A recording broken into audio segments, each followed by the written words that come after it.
누가복음 9장 23절부터 27절까지 봅시다. 23절부터 27절까지 쭉 같이 읽습니다. 또 무리에게 이르시되 아무든지 나를 따라오려거든 자기를 부인하고 날마다 제 십자가를 치고 나를 따를 것이니라. 누구든지 제 목숨을 구원하고자 하면 잃을 것이요 누구든지 나를 위하여 제 목숨을 잃으면 구원하리라. 사람이 만일 온천하를 얻고도 자기를 잃든지 빼앗기든지 하면 무엇이 유익하리요? 누구든지 나와 내 말을 부끄러워하면 인자도 자기와 아버지와 거룩한 천사들의 영광으로 올 때 그 사람을 부끄러워하리라. 내가 참으로 너희에게 이르노니 여기 서 있는 사람 중에 죽기 전에 하나님의 나라를 볼 자들도 있느니라. 아멘. 고린도전서 2장 1절부터 5절까지 같이 읽습니다. 형제들아, 내가 너희에게 나아가 하나님의 증거를 전할 때에 말과 지혜의 아름다운 것으로 아니하였나니 내가 너희 중에서 예수 그리스도와 그의 십자가에 못 박히신 것 외에는 아무것도 알지 아니하기로 작정하였음이니라. 내가 너희 가운데 거할 때에 약하고 두려워하고 심히 떨었노라. 내 말과 내 전도함이 설득력 있는 지혜의 말로 하지 아니하고 다만 성령의 나타나심과 능력으로 하여 너희 믿음이 사람의 지혜에 있지 아니하고 다만 하나님의 능력에 있게 하려 하였노라. 아멘. 누가복음 9장에 자기부정을 주님께서 요구하시고 십자가를 지라고 요구하시고 그래야 산다고 말씀을 하십니다.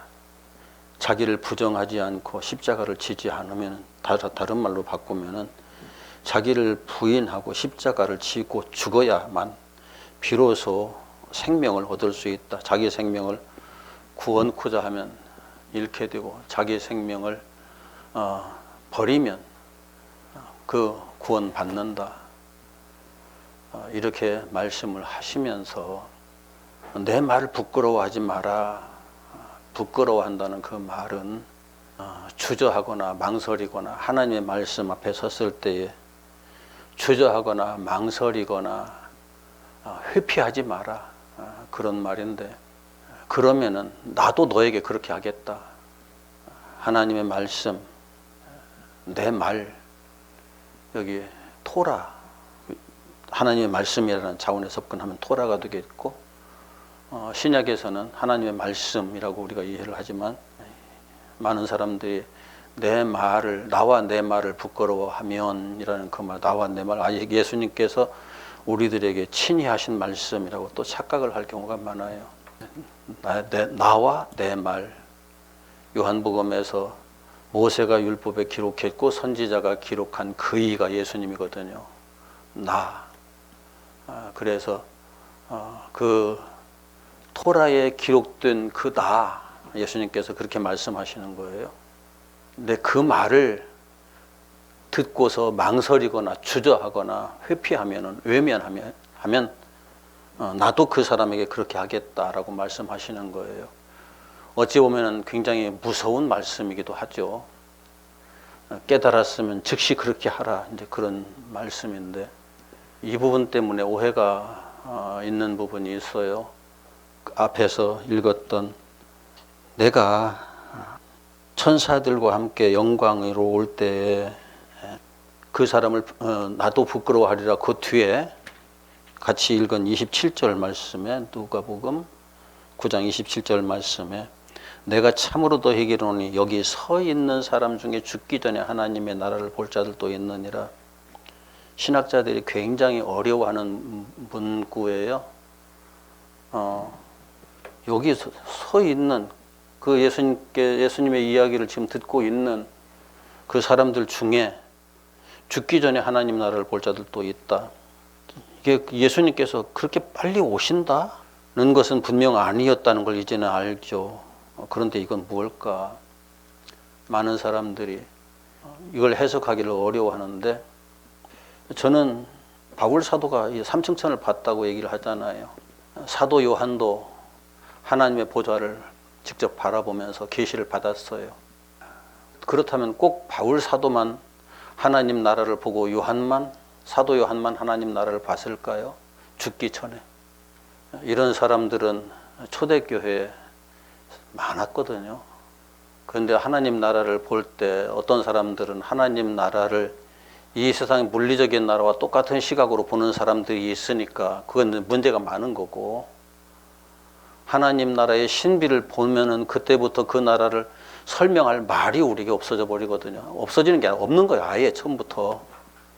그래서 그걸 설명하는 것 자체가 불가능해서 다시 물리적인 표현을 쓸 수밖에 없는데, 그런 한계성은 우리들에게 항상 존재하죠.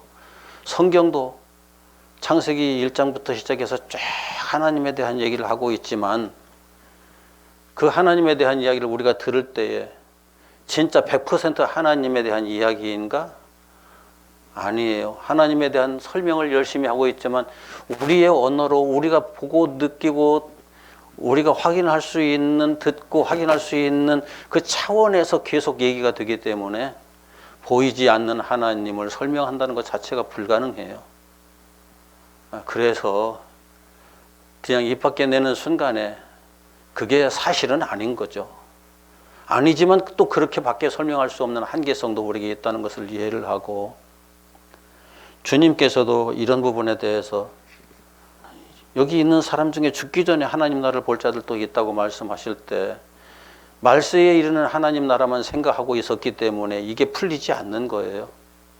내가 하나님 앞에 어느 순간 성령께서 이끌어서 그 영적인 차원에 이르렀을 때, 그때 내 영적인 눈이 열리면서 보게 되는 하나님 나라, 그런 나라는 얼마든지 있었고 그 전에도 있었고 지금도 얼마든지 있을 수 있는 일이니까 이런 것들을 이해를 하고요.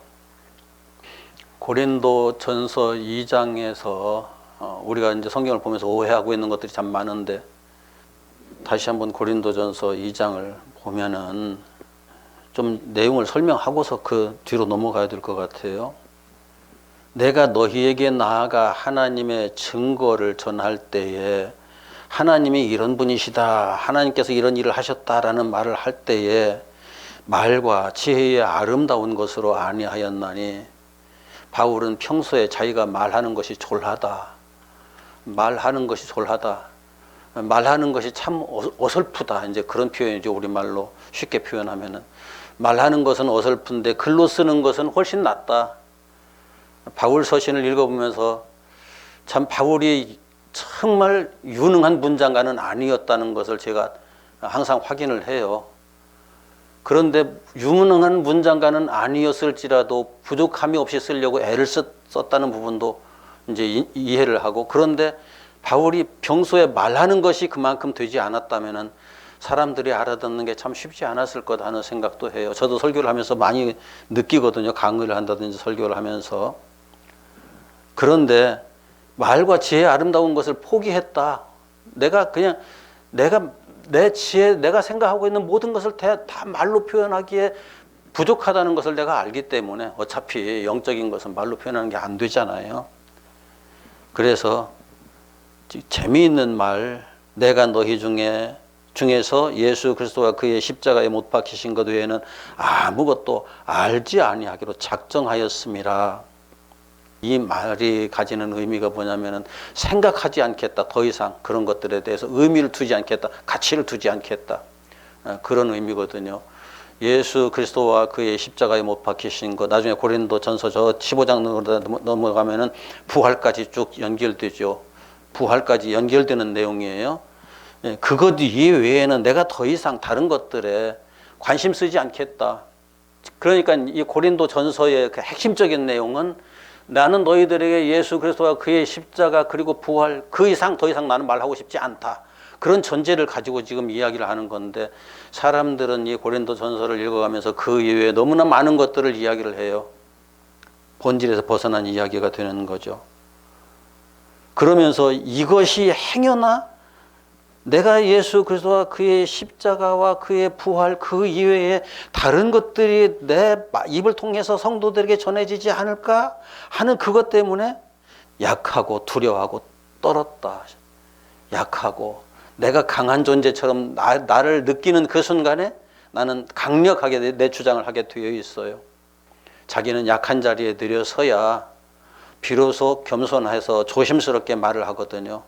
이런 부분 두려워하고 하나님의 말씀을 전할 때 어느 정도는 두려운 마음을 가지고 해야 되는데 당당하게 하나님의 말씀을 전한다? 바울이 당당할 때는 당당했지만은 성도들에게 차근차근히 하나님의 말씀을 전할 때는 그런 당당함이 아니었어요. 물론 진리를 전할 때는 그보다 더 당당할 수 없었죠. 그러나 자기가 툭툭 튀어나올까 싶어가지고 그래서 두려웠다고 그렇게 표현하는 거죠. 힘이 떨었다. 조심스러웠다. 너무너무 조심스러웠다. 오늘날 메신저들이 굉장히 마음 깊이 새겨서 들어야 할 내용이고요. 여기 내 말과 내 전도함이 설득력 있는 지혜의 말로 하지 아니하고 다만 성령의 나타나심과 능력으로 하여.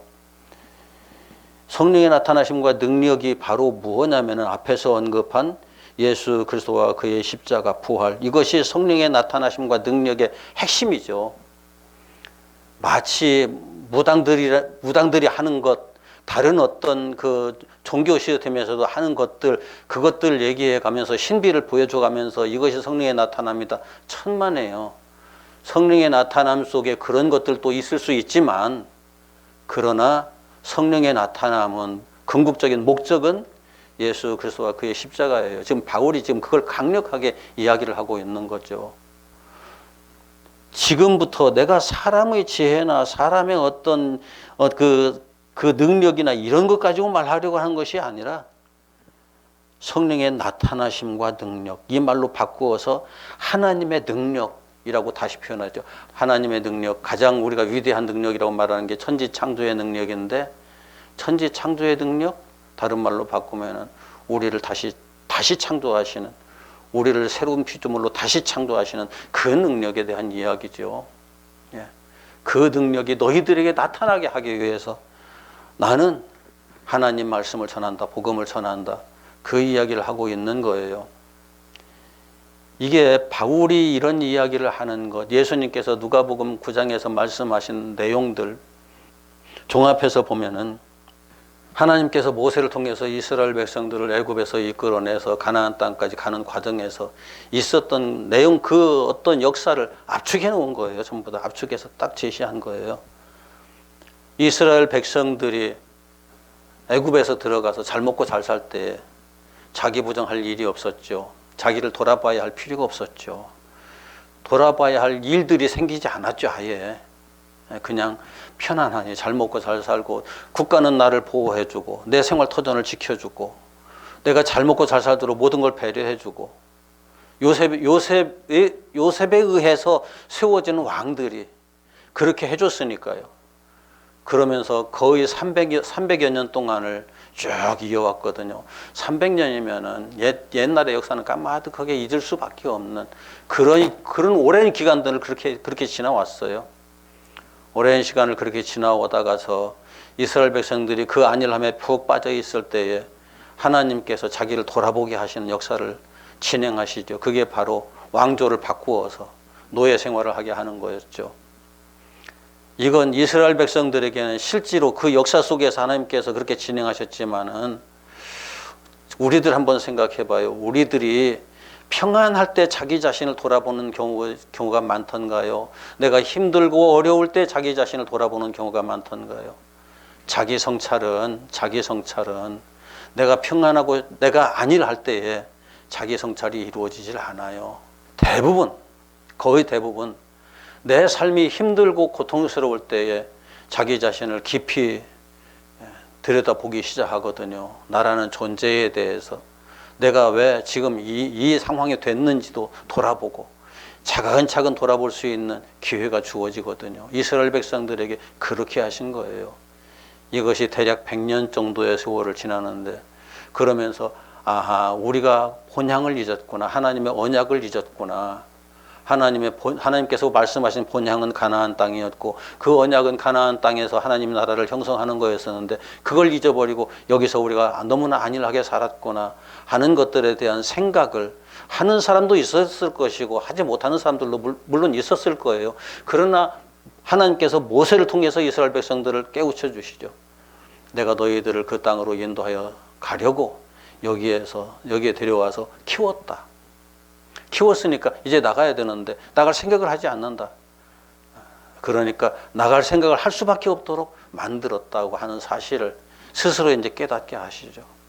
그러면서 이제 그 이스라엘 백성들이 모세가 하는 말을 따라서 출발하죠. 애굽에서 출발하죠. 애굽에서 그 자기 자신을 돌아보게 하는 과정으로부터 시작해서 출발해서 가나안 땅에 들어가는 그 과정, 전체 과정이 계속 자기 부정과 십자가의 역사였어요. 자기를 부인하고 십자가를 지고 죽고, 자기를 부인하고 십자가를 지고 죽고, 이런 역사가 수없이 반복되거든요. 한 번에 되는 게 아니에요. 절대 어떤 인생도 한 번에 되는 경우는 없어요. 제가 그래서 바울이 이 말을 자주 인용을 해요. 바울이 자기의 사역을 거의 다 마쳐갈 때쯤에서 하는 말이, 내가 다 되었다 함도 아니고 이루었다 함도 아니라 오직 예수의 손에 붙잡힌 바 된 그것을 잡으려고 여전히 나는 달려가는 사람일 뿐이다. 이것이 신앙생활의 ABC예요. 알고 보면 내가 다 되었다라고 말하는 그 순간에 그 사람은 이미 아닌 거예요. 내가 다 이미 이루었다고 말하는 그 순간에 그 사람은 이미 사탄의 유혹에 깊이 빠져 있는 사람인 거예요. 내가 육신의 삶을 다 마치는 그 순간까지 난 다 이룬 사람이 아닙니다. 다 되었다고 할 수 있는 사람도 아닙니다. 오직 예수의 손에 붙잡힌 그것, 십자가를 통해 부활에 이르는 그 놀라운 생명의 신비, 그 완성에 이르기 위해서 달려가는 사람일 뿐이다 라고 고백을 하는 게 맞죠. 너무나 많은 사람들이 자기가 다 된 사람처럼 강력하게 이야기들 하니까 사람들이 많이 속아요. 많이 속아요. 그것은 문제가 심각한 거죠. 하나님의 백성들이 출애굽해서 하나님께서 모세를 통해서 모세와 여호수아가 이제 이스라엘 백성들의 그 출애굽과 가나안 땅에 들어가는 전체 역사의 그 핵심적인 역할, 리더로서의 역할을 하는데, 모세는 계속 이스라엘 백성들을 죽이는 역할을 해요. 이게 바울이 말했던 죽이는 법에 대한 역할, 정죄하는 법에 대한 역할을 해요. 그리고 이스라엘 백성들을 다 계속 자기 부정하게 만들고, 십자가에 자기 자신을 못 박게 만들고, 또 부정하게 만들고 못 박게 만들고, 그 일이 다 60만 명이 다 그 역사를 다 마쳤을 때쯤에서 모세의 역할은 끝나죠. 더 이상 자기 자신을 십자가에 못 박을 사람이 없고, 더 이상 자기 부정을 해야 할 사람이 없을 때에 하나님께서 모세를 불러 올리시죠. 너 이제 내 역할은 다 끝났어. 너는 나에게 올라와. 그래서 모세는 그 역할을 다 마치고 하나님께 부름을 받고 하나님께로 가죠. 나머지 뒷일은 여호수아에게 전적으로 넘겨지죠. 여호수아는 애굽에서 모세의 사환으로 출발을 해요. 모세에게 가려서 보이지 않는 존재처럼 보였죠. 율법에 가려서 보이지 않는 예수, 구조가 똑같아요. 우리가 하나님 말씀을 처음 접할 때에 그 율법적 요소들이 너무나 많이 보이거든요. 이렇게 살아야 돼, 이렇게 살아야 돼. 하나님의 백성이면 이렇게 살아야 돼 하는 것들에 가려져 가지고 살리는 법이 보이지 않아요. 계속 죽이는 법밖에 안 보여요. 나를 부인하는 법밖에 안 보여요. 그런데 어느 순간에 나를 자꾸 부인하다 보면은 부인하는 그곳에 새로운 나의 존재가 세워져 있다는 사실을 발견하기 시작하거든요. 그때부터 여호수아가 보이는 거예요. 예수가 보이는 거예요. 그 예수가 또 나의 생명이기도 하고, 그래서 여호수아가 점점 더 그 이스라엘 백성들의 영향력이 커지죠. 그리고 그 역할의 비중이 커지죠. 모세가 자기의 역할 다 끝나고 나서 결국은 온전히 여호수아에게 넘겨버리죠. 율법의 역할이 다 끝나면 오직 예수, 이제 그렇게 넘어가는 거예요. 그런데 예수 안에도 그 모세와 여호수아가 똑같이 존재하거든요. 예수 안에도 율법적인 예수, 십자가에 나와 함께 십자가를 지셔야 하는 예수, 그리고 그 십자가를 통해서 다시 부활하는 예수, 내 안에도 똑같이 그 역사가 중첩되어 있는 거예요. 이런 이야기가 참 쉽지 않은 이야기인데, 처음에는 이 죽어야 하는 나밖에 안 보여요. 죽어야 하는 죽어야 하는 내가 보이는데 원래는 죽어야 하는 나지만 이미 아담 안에서 죽은 나거든요. 이 아담 안에서 죽은 나인데 아담 안에서 죽은 나를 내가 죽은 나라는 사실을 전혀 인지하지 못하고 살다가 어느 순간부터 내가 문제가 많은 사람이네 라는 것을 깨닫기 시작하고 그 문제 하나하나를 이렇게 확인하다 보면은 그 문제가 왜 이게 내게서 계속 나오는 거야? 하는 것 다시 이제 성찰하기 시작하지요. 깊이 성찰하다 보면은 이게 원래 죽어 있는 나에게서 나오는 거구나 하는 것을 알게 되고, 그래서 죽어야 할 내가 아니라 죽어 있는 나다 하는 것을 확인하게 되고, 죽어 있는 나를 내가 착각해서 내가 살았다고 생각했으니까 내가 살았다고 생각한 그것을 십자가에다 다시 못 박는 거예요. 예수 그리스도와 함께. 그러면서 그걸 자꾸 소멸시켜 가면은 예수 안에서 부활하는 나의 새로운 생명들이 하나 둘 움터서 싹이 움터서 점점 자라기 시작하거든요. 나중엔 그것만 남죠. 그 역사의 흐름이 이스라엘 백성들의 40년의 역사였거든요. 이게 자기 부정과 십자가의 역사였고 부활의 역사였어요. 모세오경을 통해서 또 이 토라를 통해서 율법을 통해서 이러한 복음의 본질적인 내용을 직시하지 못한다고 하면은 우리가 신약 성경을 통해서 그 복음을 온전히 만나기가 굉장히 어려워요. 신약 성경은 처음부터 이 복음 전체를 완벽하게 설명하고 있지 않아요. 왜 그런가 하면은 이미 모세오경에 완벽하게 설명이 되어 있기 때문에 신약 성경은 모세오경을 계속 가르쳐가면서 그게 맞아, 저게 맞아 계속 그러고 있는데 우리는 그걸 못 보는 거죠. 모세오경을 보면서 저건 율법이야 라고 이미 결론을 내려놓고 보니까, 어떤 결론을 내가 먼저 내려놓고 무엇을 보기 시작하면은 항상 그 선입견이 먼저 작용을 하거든요. 그래서 계속 안 좋게 보여요. 안 좋은 결론을 가지고 있으면은. 그런데 좋은 결론을 가지고 있으면은 안 좋은 것도 좋게 보이거든요. 이런 속성이 우리에게 있어요. 이런 것들을 이해를 할 때 우리가 진정으로 하나님의 백성이 된다는 것이 어떤 의미인지, 이 땅에서 복음을 듣고 아멘 할렐루야 내가 이제부터 예수 믿겠습니다, 그래서 다 되는 것처럼 착각하는 그런 상황에는 빠져들지 않을 수 있죠.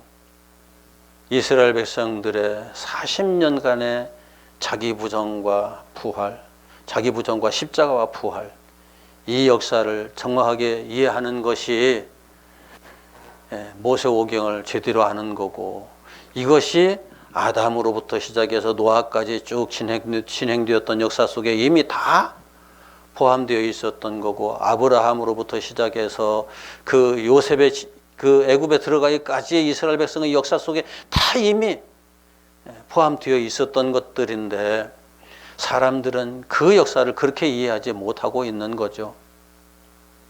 부활에 이르기 위해서는 누구든지 자신이 죽은 존재라는 사실을 분명히 깨달아져야 한다. 이것은 바울이 그렇게 힘써서 강조했던 말이에요. 그래서 이제까지 살았다고 생각했던 나를 그리스도와 함께 십자가에 못 박아야 된다. 이게 누가복음 9장 다시 볼까요? 누가복음 9장 25절 같이 읽습니다. 사람이 만일 온 천하를 얻고도 자기를 잃든지 빼앗기든지 하면 무엇이 유익하리요? 사람이 만일 온 천하를 얻고도 자기를 잃든지 빼앗기든지 하면, 앞에서는 목숨을 구원코, 제 목숨을 구원코다면 잃을 것이요 제 목숨을 잃으면 구원하리라 했는데, 여기에서는 그 다음에는 목숨이 아니라 자기 자신이에요. 그냥 자기 자신을 잃든지 빼앗기든지. 내 목숨 하면은 이게 내가 아닌 내 안에 있는 어떤 것이 되는데, 여기 자기는 나잖아요. 바로 내 존재를 빼앗긴다, 내 목숨을 빼앗긴다고는 천지 차이의 느낌이 있죠. 전혀 다른 느낌이 있죠. 나를 사탄에게 빼앗겨 버린다, 나를 잃어버린다. 이 땅의 모든 사람들이 태어난 그 순간에 이미 자기를 잃어버린 사람들이고 자기를 빼앗긴 사람들이 알고 보면. 그런데 그대로 확정되지 않기 위해서 우리가 신앙생활을 하는 거고 예수 믿는 거고 그 자기를 다시 찾기 위해서 신앙생활을 하는 건데, 자기를 다시 찾는다는 것은 그냥 자기 이제까지 나라고 인식했던 이걸 놔둔 채로 찾아지느냐? 그게 되는 것이 아니라 그걸 계속 부정해가면서 그것이 소멸돼야 사라져버려야 진짜 내가 보이기 시작하는 거거든요. 그래서 자기 부정은 신앙생활의 출발점이에요. 자기 부정이 신앙생활의 완성이 아니고, 자기 부정은 신앙생활의 출발점이고, 자기를 십자가에도 못 박는 것은 부활을 위한 전제 조건이에요. 거듭남을 위한 전제 조건이에요. 하나님의 사람으로서 새로운 피조물로서 다시 세워지기 위한 전제 조건이 되는 거죠. 그런데 자기를 십자가에다 못 박는 것은 내가 어느 순간에 주님, 내가 나를 십자가에다 못 박았습니다라고 한마디 고백함으로써 다 되는 것이냐? 그게 되지 않아요. 내가 나를 얼마나 인지하고 있느냐? 정확하게 나라는 존재가 십자가에다 못 박아야 하는 존재를 얼마만큼이나 깊이 인지하고 있느냐, 그 비율에 따라서 자기를 부인할 수 있고 십자가에다 못 박을 수 있거든요. 두리뭉실이 해가지고 뭉뚱그려가지고 예수님 나를 받아주십시오, 주님과 함께 십자가에다 못 박았습니다, 그것 가지고 되는 게 아니에요. 절대 아니에요. 그래서 날마다 죽는다는 표현을 바울이 쓰거든요. 날마다 자기를 부인하고 십자가에다 못 박고, 날마다 부인하고 십자가에다 못 박고, 이 역사가 계속 되는데 어느 순간에 내가 거기서 다 되었다라고 딱 멈추는 그 순간에 거기서 제한 따라오는 거죠. 바로 제한 받는 거죠. 그러면서 그때부터 그 이후에 자기는 다 된 자기처럼 착각하게 만드는 일들이 벌어지니까요. 하나님께서 이스라엘 백성들을 출애굽시키시면서 율법을 주신 것이 시내산에서 비로소 주셨다. 물론 성문법은 시내산에서 주신 건 맞아요. 그러나 이미 애굽에서 종노릇 하고 있을 때 그들이 종으로 전락하는 과정에서 하나님이 이 역사 속에 율법을 실행하신 거거든요. 그래서 자기 존재를 정확하게 보게 만드시는 것. 아, 내가 노예가 되어 있구나. 이건 이제 우리들이 이 세상을 살면서 내가 세상의 노예가 되어 있다, 내가 내 육신의 노예가 되어 있다, 나라는 존재의 노예가 되어 있다는 사실을 이해하는 것과 같은 거예요. 그 사실을 알아야 비로소 하나님께서 이끄시는 그 역사 속으로 들어가는 게 가능해져요. 지난번에 그 세희만교회에서 우리를 가장 효과적으로 계속 사기치는 사기꾼이 누구인지 아십니까? 라고 말했더니 어떤 집사님이, 목사님 그게 바로 나예요, 그러더라고요. 그렇게 말할 사람 그렇게 많지 않거든요. 제가 알고 있기로는.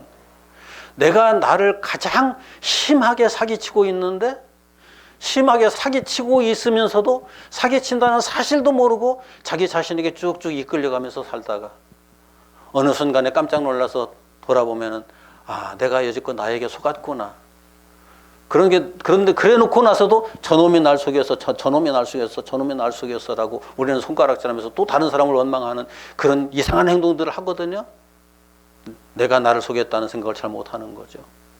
이게 내가 나의 노예가 되어 있다는 이 놀라운 하나님의 말씀에서 그들에게 확인시켜주는 이 내용을 정확하게 알아야 내가 왜 부인해야 되는지, 왜 자기 자신을 십자가에다 못 박아야 되는지, 구약의 그 율법대로 표현하면은 왜 내가 예수와 함께 제사하기 위해서 성막에 나아가야 되는지, 왜 거기서 나를 해부하고 번제단 위에다 올려놓고 태워버려야만 되는지, 그것을 이해할 수 있게 되는 거죠. 그래야만 거기에서 왕같은 제사장으로 거듭나서 성소로 들어가서 지성소의 하나님을, 이 휘장이 쫙 열리는 그 놀라운 영적 사건을 통해서 만나게 되니까요. 대면하게 되니까요. 이 놀라운 일이 출발점이 자기가 지금 어떤 상태에 있고 누구인가 하는 것을 정확하게 아는 거예요. 이스라엘 백성들에게 하나님께서는 출애굽 직전부터 그 일을 하셨어요. 아니, 출애굽 역사가 시작되기 전에 100년 전부터 이미 그 일을 시작하신 거예요. 그래서 하나님의 말씀이 거울이다, 율법이 거울이다 하는 얘기를 제가 자꾸 하게 되는데, 하나님의 말씀이 거울이지만 사실상 나는 내 주변에서 많은 거울들을 봐요. 가장 가까이 있는 거울이 누굴까요? 나와 가장 가까이 있는 사람이 나를 가장 선명하게 비춰주는 거울이에요. 이 거울이 두 가지 형태로 작용을 하죠. 불교에서는 이제 이게 제대로 보여주는 거울도 있는가 하면 반면교사의 거울도 있어요. 반면교사. 무슨 말이냐면은 전혀 다른 형태로 보여주는, 반대로 뒤집어서 보여주는, 그것을 보면서 뒤집힌 나를 보면서 거기서 보여지는 나를 정확하게 이해할 수 있는, 그것도 이제 각자에 따른 능력이 그것을 볼 수 있느냐 없느냐 결정할 텐데, 그래서 나도 모르게 가끔 가다가 내가 율법의 존재처럼 다른 사람에게 비춰지기도 하고 나타나기도 하고, 내 주변에 있는 사람들이 또 하나님께서 내게 세우신 율법처럼 보여지기도 하는 이 환경 속에 우리는 살고 있다고요. 성경에서만 모든 것이 되는 게 아니에요. 그래서 이스라엘 백성들이 시내산에서 받은 율법으로만 다 되는 것이 아니라 이미 애굽에서 자기들이 노예 생활을 해가면서 스스로 자기 자신의 그 하나님의 언약을 잊어버린 존재라는 것을 깨닫게 하시는 역사가 있었던 것처럼 마찬가지예요. 시내산에 이르러서는 더 그것이 말씀으로 구체적으로 선포되는데, 그것이 구체적인 말씀의 선포라는 것을 이해하기까지는 시간이 많이 걸리죠.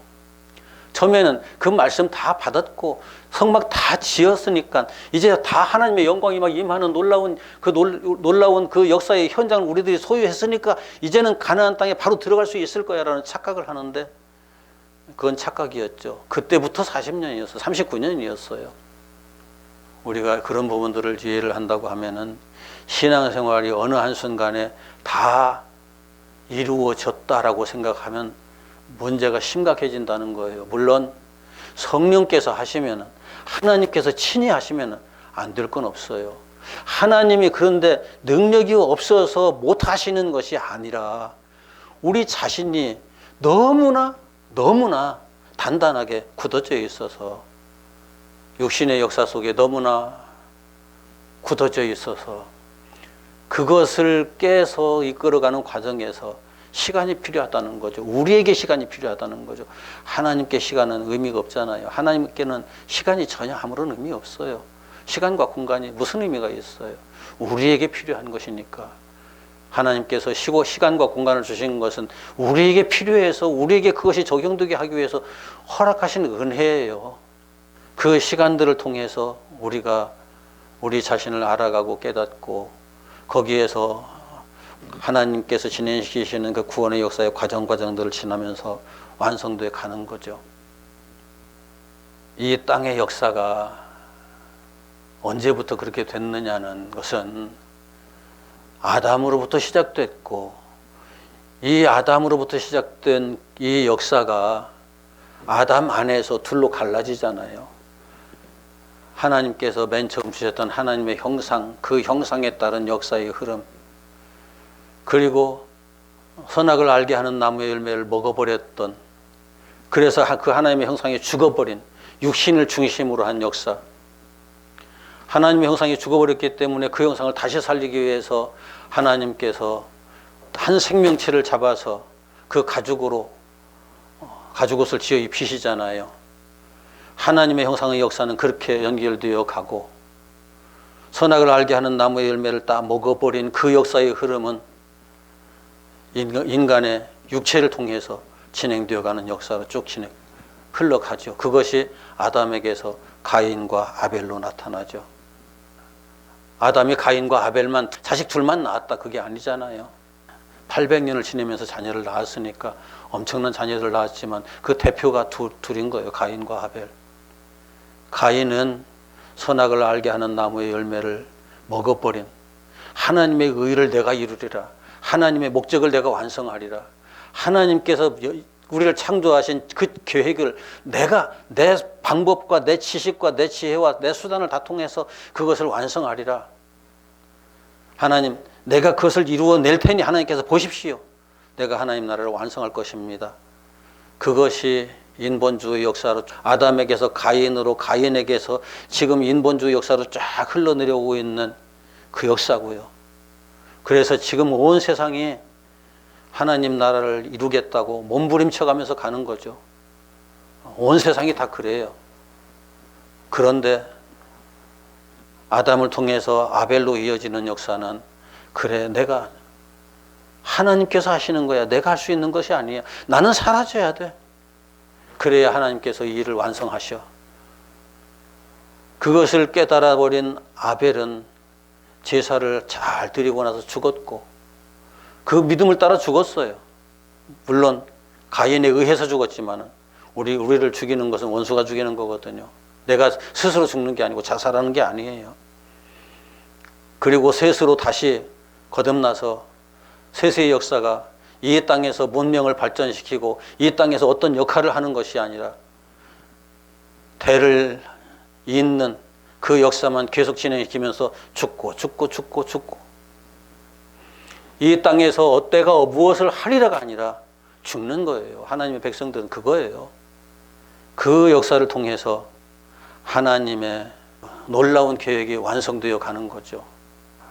우리가 세상의 노예, 육체의 노예가 되어 있다는 그 사실만 제대로 인지를 하면은 하나님의 백성으로 살아가는데 무리가 없어요.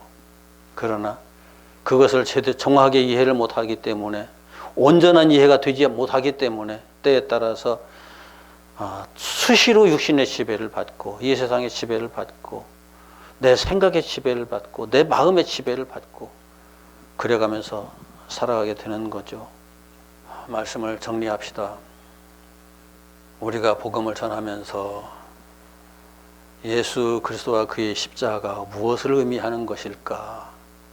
2000년 전에 예수께서 오셔가지고 나를 대신해서 십자가에 달려 죽으시고 그 부활을 완성하셨기 때문에 그것만 믿으면은 우리는 천국 간다, 너는 구원 받았다, 그렇게 믿으라는 것일까?